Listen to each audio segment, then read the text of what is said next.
नमस्कार, मैं हूं चंदन भारती और आप देख रहे हैं Bihar today news. Bihar today news पर सभी का स्वागत है और आज हमारे साथ स्टूडियो में बात करने के लिए सामाजिक कार्यकर्ता राज गौतम जी हैं। राज गौतम जी, आपका स्वागत है हमारे चैनल बिहार टुडे पर।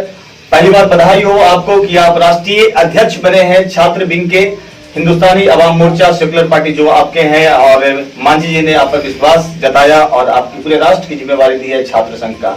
आपका विगत कई सालों का इतिहास रहा है कि छात्र नेता रहे हैं और फिर से छात्र का जिम्मेवारी आपके ऊपर छात्र संघों का मिला है। इसके पीछे मतलब क्या समझते हैं इससे? सबसे पहले तो आपके और आपके पूरे टीम को मैं नमस्कार करता हूं और धन्यवाद देता हूं कि हमें आपके स्टूडियो में आने का मौका मिला। और इसके साथ ही सर्वप्रथम आज 15 अगस्त है, आज देश 75वां स्वतंत्रता दिवस मना रहा है। तो इस पुनीत अवसर पर सबसे पहले मैं देशवासी और राज्यवासियों को हार्दिक बधाई देता हूं, शुभकामनाएं देता हूं।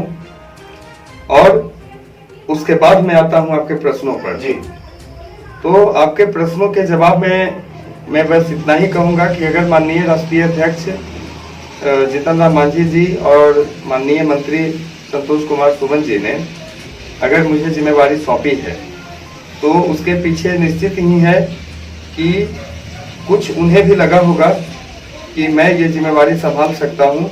जितनी भी बातें हुई हैं कि मैंने पार्टियां छोड़ी या अलग अलग जगह पर मैं अक्सर कुछ विवादों में रहा जी, तो हर चीज के पीछे कोई ना कोई कारण होता ही है। तो निश्चित ही है, उसका विस्तार से हम बताएंगे कभी मौका मिला तब। अच्छा, एक सवाल है, आप हमेशा से सरकार के जो भी बुरे काम होते हैं या प्रशासनिक स्तर का कहीं ना कहीं रवैया खराब होता है जनता के प्रति, उसका आप विरोध करते नजर आए हैं। अब आपकी पार्टी सत्ता में है, हिंदुस्तानी अवाम मोर्चा नीतीश सरकार और बीजेपी के साथ गठबंधन में है और उसके आप राष्ट्रीय अध्यक्ष हैं। अगर फिर मौका मिला तो फिर आपको अगर विरोध करना पड़े तो सरकार का विरोध करेंगे? देखिए, मैं आपको वैसे बता दूं, भले ही मैं अलग अलग पार्टियों में रहा हूं, लेकिन मैं अपना राजनीतिक गुरु पिता तुल्य आदरणीय जीतन राम मांझी जी को मानता था और मानता रहूंगा। आज तक राज गौतम को आपने, मैं जिस समय हम पार्टी में नहीं भी था तो उस समय भी गया कि लोगों ने यह नहीं देखा होगा कि मैं किसी अन्य नेताओं के दरवाजे पर जाता हूँ। मेरी आस्था शुरू से ही मांझी जी में रही है और उनके ही सिखाए कदमों पर मैं हमेशा चलता आया हूँ। और आगे भी मैं यही बताऊंगा कि मांझी जी ने कभी ऐसा नहीं कहा है कि आप गलत का विरोध मत करो। हम सत्ता में हैं तो यह एक जिम्मेवारी भी बनती है। मांझी जी भी अक्सर करते नजर आए हैं। और एक सवाल है कि आप युवा हैं, गया शहर में जब बिहार के मुख्यमंत्री नीतीश कुमार शुरुआती दौर में गया के गांधी मैदान में आते थे तो वादा करते थे कि गुरारू का चीनी मिल खुलेगा और कॉटन मिल खुलेगा, लेकिन देखिए यहाँ पर कोई बुनियादी स्तर पर कोई फैक्ट्री नहीं है, कोई उस तरह का ढांचा नहीं है जहां यहाँ के लोग रोजगार करने यहाँ जा सके, गया में ही कर सके, प्रदेश नहीं जा सके। और ये मैं नहीं कह सकता कि फैक्ट्री नहीं है, फैक्ट्री होने के कारण यहाँ पर नदी का बहाव नहीं है, लोग कहेंगे गंगा का पानी आने वाला है, लेकिन कुटीर स्तर पर जो छोटा छोटा स्तर है उस स्तर पर भी अगर फैक्ट्रियां होती तो लोग यहाँ काम कर सकते थे। तो आप इसके बारे में आवाज उठाएंगे सरकार में रहते हुए? बिल्कुल, मैंने जैसा कि पहले ही बताया कि हमारे नेता माननीय मांझी जी हैं, जी, वो हमारे सेनापति हैं, हम उस टीम के सैनिक हैं। और जिस सेनापति से ही मैंने सीखा है कि गलत कार्यों का विरोध होना चाहिए, चाहे वो अपने पिता ही गलत क्यों न कर रहे हो, तो निश्चित ही है कि हम उनके पद चिन्हों पर चलेंगे। और जो बेसिक नीड्स है, जो मैं बचपन से देखता आया हूँ, गया में, बिहार का भी मैंने दर्जनों बार दौरा किया है, तो निश्चित ही बुनियादी सुविधाओं की घोर कमी है। और इसमें यह तो बहुत अच्छी बात है कि आज हम पार्टी सरकार के साथ कदम से कदम मिलाकर चल रही है, तो जो भी बेसिक नीड्स बिहार का है, गया का है, जो सपना हमारे माननीय नेता ने देखा था, जो इन्होंने अपना फैसला लिया था अपने मुख्यमंत्रित्व काल में, तो निश्चित ही हम चाहेंगे कि उन मुद्दों पर सरकार की भी सहमति होनी चाहिए। और जिन जिन मुद्दों पर सरकार आज फेल है, चाहे हम स्वास्थ्य की बात करें, चाहे हम क्राइम कंट्रोल की बात करें, चाहे भूमि विवाद की बात करें, कल कारखाने की बात करें, शिक्षा का गिरता हुआ स्तर उस पर बात करें, यूनिवर्सिटी और कॉलेज जो आज वो एजुकेशन हब न बनकर रह गए हैं बल्कि वो डिग्री प्रदान करने का हब बन गए हैं जी, उस पर भी चर्चा होनी चाहिए। और साथ ही साथ प्राइवेट हॉस्पिटल की जो मनमानी होती है, हम उस पर भी काम करेंगे। प्राइवेट स्कूल वाले जिस तरह से ये कोचिंग वाले जिस तरह से पेरेंट्स का पेशेंट का शोषण करते हैं। तो ये सब सारी बातें हैं जो एक आम आदमी प्रतिदिन झेलता है और देखता है। और हमारे नेता भी एक शुरू में आम आदमी ही थे और अभी तक वो माननीय मांझी जी ने कभी ऐसा नहीं कहा, कभी ऐसा उनके स्टेटमेंट से आपको नहीं लगेगा कि वो सरकार में रहते हुए वो किसी की चमचागिरी करते हैं। हमारे नेता ने कभी किसी की चमचागिरी न की है और न करेंगे। और हम उन्हीं के पद चिन्हों पर कहते हैं कि इन मुद्दों पर आदरणीय माननीय नीतीश कुमार जी मुझे मेरी नजरों में फ्लॉप लगते हैं। इसमें सुधार करने की आवश्यकता है और इसमें इन बातों पर जब जैसे ही मुझे यह जिम्मेवारी, बड़ी जिम्मेवारी आदरणीय नेता ने हमें दिया है, तो हम इन सारे मुद्दों को हम बहुत जल्द ही बिहार दौरा करने वाले हैं। बिहार दौरा करने के दौरान गया की स्थिति तो भली भांति मुझे पता है, लेकिन और भी जो 37 जिले बचते हैं बिहार में, तो उन जगह पर घूम घूम कर बेसिक नीड्स जो है मैं उसकी एक सूची बनाऊंगा और सूची बनाकर माननीय नेता के थ्रू मैं माननीय नीतीश कुमार जी तक भी पहुंचाने का।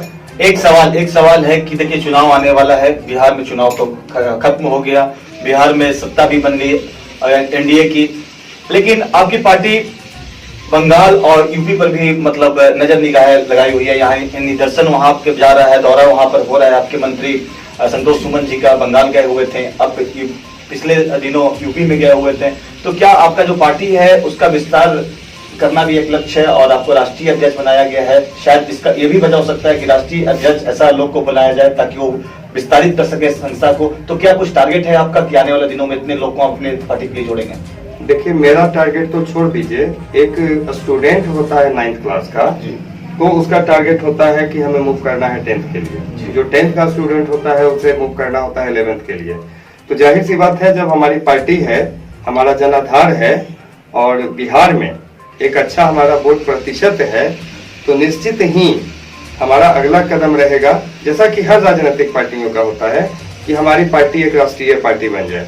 तो राष्ट्रीय पार्टी बनने के लिए अलग राज्यों में भी आपके चुने हुए विधायक होने चाहिए, चुने हुए सांसद होने चाहिए।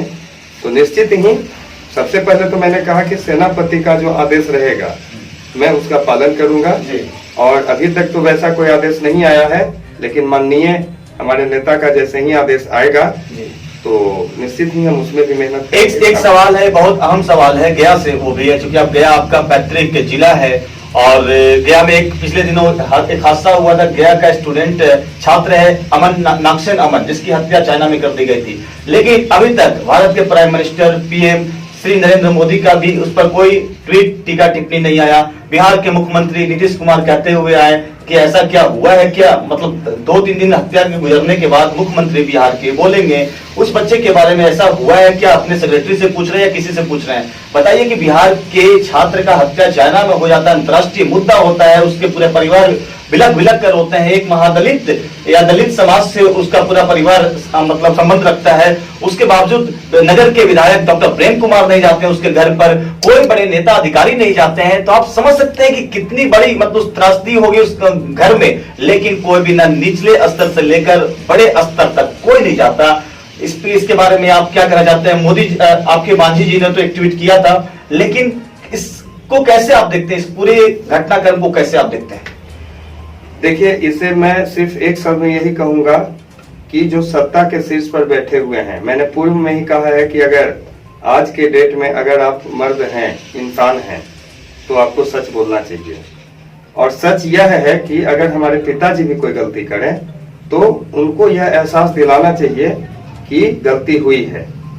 अब इस पर माननीय प्रधानमंत्री जी का, माननीय मुख्यमंत्री जी का जो भी टिप्पणी अभी वायरल हुआ है, लोगों के बीच, जनता के बीच पहुंचा है, तो इस मुद्दे पर मैं सिर्फ इतना ही कहना चाहूंगा कि अगर भगवान न करे, ईश्वर न करे, लेकिन अगर यही घटना उनके किसी प्रियजनों के साथ घटती, उनके परिजनों के साथ घटती, तो क्या इस तरह का संवेदनहीनता वो दिखाते? तो सारे प्रश्नों का जवाब इसी में छिपा हुआ है कि निश्चित ही जो हुआ वो गलत हुआ। और चूंकि हमारे माननीय नेता ने मुझे छात्र की जिम्मेवारी दी है, स्वर्गीय अमन नागसेन छात्र थे और अच्छी सोच के व्यक्ति थे, भारत से हटकर वो चाइना में स्टडी कर रहे थे। सबसे दुर्भाग्यपूर्ण बात है कि असमय वो काल के गाल में चले गए। और उससे भी दुर्भाग्यपूर्ण बात है कि अगर हमारे देश के प्रधान सेवक और राज्य के प्रधान सेवक का अगर इस पर हस्तक्षेप नहीं होता है तो हम इसे संवेदनहीनता की पराकाष्ठा कहेंगे। और साथ ही साथ हमें एक बात का गर्व भी है कि आज लाख चाहे जो लोगों को जिनको कहना है पॉलिटिकल माइलेज लेना हो वो ले लें, लेकिन आज अगर स्वर्गीय अमन नागसेन का पार्थिव शरीर यहाँ गया पहुंचा और अगर उनके माता पिता अपने मृतक पुत्र का अंतिम दर्शन कर पाए तो ये हमारे आदरणीय नेता का ही देन था। इस प्रकरण में मुख्य पहल माननीय मांझी जी ने, माननीय संतोष कुमार सुमन जी ने और बहुत बड़ा एक्टिव प्ले रोल किया है हमारे पार्टी के राष्ट्रीय प्रवक्ता दानिश रिजवान जी ने, जो कि उन्होंने चीनी दूतावास से संपर्क कर पल पल की जानकारी दी और चाइना को यह भी जताया कि आज अगर अमन नागसेन का पार्थिव शरीर अगर यहाँ भेजने में आनाकानी चाइना सरकार करती है तो उसे यह ध्यान रखना चाहिए कि अमन नागसेन कोई साधारण भूमि से बिलोंग करने वाले नहीं थे। अमन नागसेन विष्णु नगरी और बुद्ध की धरती से बिलोंग करने वाले छात्र थे। और विदत हो, जानकारी में होना चाहिए कि आज बोध गया में चाइना से प्रति वर्ष सैकड़ों की संख्या में चाइनीज पर्यटक भी आते हैं। तो अगर इस प्रकरण में उपेक्षा की जाती है भारतीय नागरिकों की तो यह एक मौन इशारा था कि आने वाले समय में भगवान न करे कि कभी ऐसा हो, लेकिन अगर ऐसा हुआ तो भारत और चाइना के बीच में संबंध गड़बड़ा सकता है। बहुत बहुत धन्यवाद। हमारे साथ आज बात करने के लिए यहाँ पर राज गौतम जी थे, जिन्होंने हर सवाल का जवाब बेबाकी से उत्तर दिया। चाहे बिहार की प्रगति की बात हो, चाहे नागसेन अमन की हत्या की बात हो, हर बात पर उनका जवाब बेबाकी भरा था और एक बहुत ही मंझे हुए राजनीति की तरह ये बात कर रहे हैं। यूं कह सकते हैं कि आने वाले भविष्य भी इनमें तलाशा जा सकता है। जिस तरह से इनका सोच है, समझ है, बिहार की राजनीति पर पकड़ है और आने वाले युवाओं में एक अलग इनका पैठ है। मैं बता दूं कि गया शहर में एक युवाओं के एक छात्र नेता के साथ साथ इनके चाहने वाले युवा फैन भी हैं। आप देख रहे थे बिहार टुडे न्यूज, हमारे साथ धन्यवाद।